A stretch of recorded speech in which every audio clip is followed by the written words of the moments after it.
അപ്പൊ തറയിലിരിക്കാൻ എന്താ ബുദ്ധിമുട്ട്? എനിക്ക് തറയിലിരിക്കാൻ പറ്റില്ല. ഞങ്ങളെന്താ കാടന്മാരാണോ? അയ്യോ, ഞാൻ കാടനായിട്ടാണോ നിലത്തിരിക്കുന്നേ? ഇങ്ങനെയൊന്നും പറഞ്ഞ് അപമാനിക്കല്ലേ ചേച്ചി. ഞങ്ങള് സ്വാമിമാരല്ലേ? ഇത് നോക്കിയേ മാല. ഞങ്ങൾ ഇവിടെ ഡൈനിങ് ടേബിളിലിരുന്ന് കഴിക്കുന്നോണ്ട് എന്താ കുഴപ്പം? ഓ, ഒരു കുഴപ്പമില്ല. ഡൈനിങ് ടേബിളിൽ ഇരുന്ന് കഴിക്കണമെങ്കിൽ ഞങ്ങൾ കഴിച്ച് എഴുന്നേക്കുന്ന വരെ നിങ്ങൾ കാത്തിരിക്കണം. അതല്ലെങ്കിൽ കൂടെ ഇരുന്ന് കഴിക്കാം. അതേ നടക്കും. അത് വേണ്ട സർ, അവരവിടെ ഇരുന്ന് കഴിച്ചോട്ടെ. അത് ഞാൻ സമ്മതിക്കില്ല. ആചാരം ആചാരമായിട്ട് തന്നെ നടക്കണം. പണ്ടൊക്കെ ആയിരുന്നെങ്കിലേ ഒരാള് ശബരിമലയ്ക്കോ അല്ലെങ്കിൽ മുരുകസ്വാമി അമ്പലത്തിലേക്കോ പോകുന്നെങ്കിൽ എല്ലാവരും ഒരുപോലെ വ്രതം എടുക്കുമായിരുന്നു. അങ്ങനെയല്ലേ? അതെ സാർ. പറഞ്ഞിട്ട് എന്താ കാര്യം? കലികാലം അതുകൊണ്ടാ ഇങ്ങനെ മാറി മാറി വരണതേ. അല്ല, എന്താ നിങ്ങളുടെ ഉദ്ദേശം? ഓടെ ഇരിക്കുന്നുണ്ടോ അതോ കാത്തു നിൽക്കണോ? ഞങ്ങൾക്കേ ഭക്ഷണം വേണ്ട. അയ്യോ മാഡം, അങ്ങനെ പറയല്ലേ. പിന്നെ എങ്ങനെയാടി പറയണ്ടേ? ഇവിടെ നടക്കുന്നതൊക്കെ നിന്റെ തീരുമാനമെന്ന് ഞങ്ങൾക്ക് നന്നായിട്ട് അറിയാം. ദേ, ഞങ്ങളെ കൊണ്ട് കൂടുതലൊന്നും പറയിപ്പിക്കരുത്.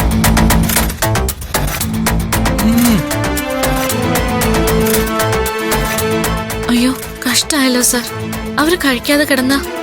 അതിനെക്കുറിച്ച് ഓർത്ത് താൻ പേടിക്കൊന്നും വേണ്ട. അവരെന്നും കഴിക്കാതെ കിടക്കൊന്നുമില്ല. അതിനുള്ള കപ്പാസിറ്റി ഒന്നും എന്റെ പെങ്ങന്മാർക്കില്ല. സുരസ്വാമി കഴിക്കുന്നില്ലേ? ഇക്കാര്യം അവര് പത്മാ മേഡത്തിനോട് പോയി പറഞ്ഞ ഞാൻ സ്വാമിയാണെന്നൊന്നും പത്മാ മേഡം നോക്കൂല. ഗുരുസ്വാമി ധൈര്യമായിട്ട് ഇവിടെ നിന്ന് കഴിക്കേ. മോളെ ഞാൻ കഴിക്കാൻ.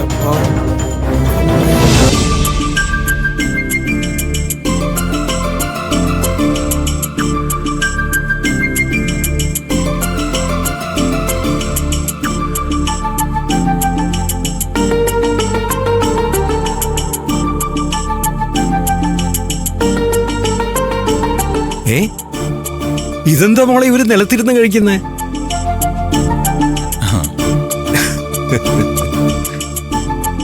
അച്ഛാ, സ്വാമി ആവാന്ന് പറഞ്ഞ വെറുതെ പേരിനായാ പോരാ. അതിന്റെ ചിട്ടകൾ മുഴുവൻ പാലിക്കണം. ചൂടുവെള്ളത്തിൽ കുളിക്കാൻ പാടില്ല, പച്ചവെള്ളത്തിൽ കുളിക്കണം, നിലത്തിരുന്ന് ഭക്ഷണം കഴിക്കണം. അങ്ങനെയൊക്കെ ത്യാഗം അനുഷ്ഠിച്ച് മല ചവിട്ടിയാലേ അതുകൊണ്ട് പ്രയോജനമുള്ളൂ. ഇതൊക്കെ ഞാൻ പറഞ്ഞതാ സർ, എന്നെ കളിയാക്കുന്ന.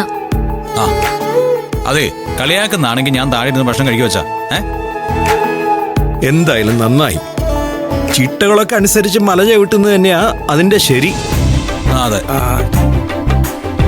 മനുഷ്യൻ അവന്റെ ആഡംബരങ്ങളിൽ നിന്നും അഹങ്കാരങ്ങളിൽ നിന്നും ഇറങ്ങി താഴെത്തട്ടിലേക്ക് വരാനുള്ള ക്രമങ്ങളാണ് ആചാര്യന്മാർ നിർദ്ദേശിച്ചിരിക്കുന്നത്. അതെല്ലാം മനസ്സിൽ നിന്നൊഴിഞ്ഞ് മല ചവിട്ടി തിരിച്ചു വരുമ്പോഴേക്കും ശുദ്ധ മനസ്സായിട്ടുണ്ടാവും. കാരണവന്മാരെ വെറുതെ ഒന്നല്ല എഴുതി വെച്ചിരിക്കുന്നത്.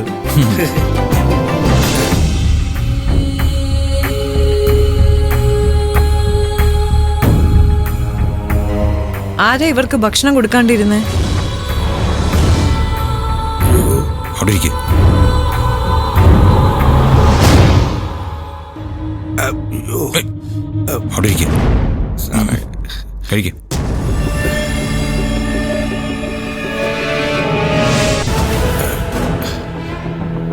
നീ എന്നാടാ ഇവിടെ ഉള്ളവരുടെ ഒപ്പം ഇരുന്ന് ഭക്ഷണം കഴിക്കാൻ തുടങ്ങിയത്? അത് പിന്നെ മാഡം ഞാൻ ഇങ്ങനെ.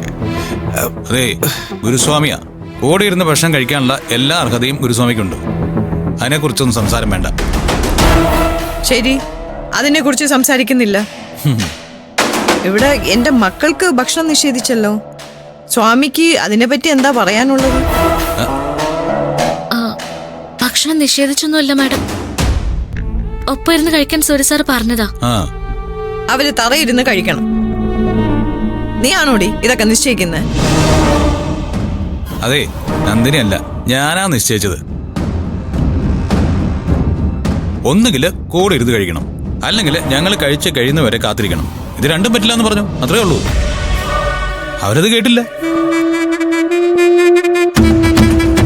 പത്മ, ഇതെന്തിനാ ഒരു പ്രശ്നമാക്കുന്നത്? അവരിപ്പോ കഴിച്ചെഴുന്നേക്കുമല്ലോ, അത് കഴിഞ്ഞിട്ട് ഇവർക്ക് കഴിച്ചൂടെ? അങ്ങനെ ആരുടെയെങ്കിലും ദാനത്തിന് കാത്തു നിൽക്കേണ്ട ആവശ്യമുണ്ടോ എന്റെ മക്കൾക്ക്? അടുക്കളക്കാരൻ പോലും ഭക്ഷണം കഴിച്ചിട്ട് വേണം വീട്ടിലുള്ളവർക്ക് വിളമ്പുന്നത് അല്ലേ? എന്തെങ്കിലും ചോദിച്ചാ സ്വാമിയാണ്, ഗുരുസ്വാമിയാണ് എന്നൊക്കെ പറഞ്ഞൊരു ന്യായം. ഇവള് ഒരൊറ്റ ഒരുത്തിയ ഇതൊക്കെ ചെയ്തു കൂട്ടുന്നത്. കുറെ ആചാരങ്ങളും കണ്ടുപിടിച്ചോണ്ട് വന്നിരിക്കുക. എടി, നീ ഇത്രയും കാലം കിടന്നതുപോലെ തൊഴുത്തിലല്ല എന്റെ മക്കള് കിടന്നിരുന്നത്. പത്മ, വേണ്ട, ഇവളെ പറയുമ്പോ നിങ്ങൾക്ക് ഒരുപാട് അങ്ങ് പൊള്ളണ്ട. സഹിക്കാൻ തുടങ്ങിയിട്ട് കുറച്ച് കാലമായി. സൂര്യമാലയിട്ടതിന്റെ മറവിൽ ഇവൾ ആഗ്രഹിക്കുന്നതൊക്കെ ഇവള് ചെയ്തു കൂട്ടുക. കഴുത. അച്ഛാ, മിണ്ടാതിരിക്കാൻ പറഞ്ഞു. അതാ എല്ലാവർക്കും നല്ലത്. മാഡം, ഞാൻ ഭക്ഷണം എടുക്കണമെങ്കിൽ ഇപ്പൊ എടുക്കാം. അങ്ങനെ നിന്റെ ദാനം ഞങ്ങൾക്ക് വേണ്ട. ഇവിടെ അടുക്കളയിരിക്കുന്ന ഭക്ഷണമേ സുദേവന്റെ വീട്ടിൽ നിന്ന് അരി കൊണ്ടൊന്നും ഉണ്ടാക്കിയതല്ല. അതിപ്പോ എങ്ങനെയാ? നല്ല കുടുംബത്തിൽ ജീവിച്ചിട്ടുണ്ടോ?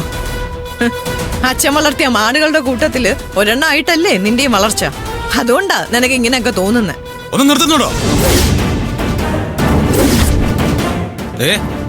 മാലയിട്ടിരിക്കുന്നത് കൊണ്ട് ചീത്ത വാക്കുകൾ ഒന്നും പറയില്ല എന്നുള്ളൊരു തീരുമാനം എന്റെ മനസ്സിലുണ്ട്. ആ തീരുമാനം ഞാൻ മാറ്റിയാലേ ബുദ്ധിമുട്ടാവൂ എല്ലാവർക്കും. നടക്കട്ടെ. മല ചവിട്ടി തിരിച്ചെത്തിയാലും ഇവിടെ എല്ലാരും ഉണ്ടാവുമല്ലോ. അന്ന് കാണിച്ചു തരാം ഞാൻ. അവളുടെ കുറെ ചടങ്ങുകൾ. അറിയാ അറിയാൻ വന്നിരുന്ന് കഴിച്ചു. പിന്നെന്താ കഴിക്കണ്ട. അത് പിന്നെ താല്പര്യം ഇല്ലാഞ്ഞിട്ടല്ല അളിയാ. ഇപ്പൊ ഒരു നേരത്തെ കഴിച്ചാ പോരല്ലോ. ഇനിയുള്ള നേരം മുടങ്ങാതിരിക്കണമെങ്കിലേ ഇപ്പോ ഞാൻ കൂടെ ചെന്നേ പറ്റൂ. Okay, by. ഞാനൊരാളിയെ ഞാൻ പറഞ്ഞില്ലേ സ്വാമി. ഗുരുസ്വാമി അതൊന്നും കാര്യമാക്കണ്ട. നമ്മളൊരു നല്ല കാര്യത്തിന് ശ്രമിക്കുമ്പോ ചില വിഘ്നങ്ങളൊക്കെ ഉണ്ടാവും. അല്ലേ അച്ഛൻ സ്വാമി? ഓ, ഏത് വേഷം ഇട്ടാലും അത് നന്നായിട്ട് ആഘോഷിക്കാൻ നിനക്കറിയാം. ഇനി ഈ സ്വാമിയോട് നിർബന്ധം ഒന്നും പറയാനില്ല. പറഞ്ഞു കഴിഞ്ഞാ അത് സ്വാമി വേറെ രീതിയിൽ ഉപയോഗിക്കും. അതെ, മാലയിട്ടാലും വസ്ത്രം മാറിയാലും മുരുകൻ സ്വാമി എല്ലാം കാണുന്നുണ്ട്. അല്ലേ ഗുരുസ്വാമി? അല്ലേ? അതെ, ഭഗവാൻ എല്ലാവർക്കും അനുഗ്രഹം കൊടുക്കട്ടെ. മുരുകാ.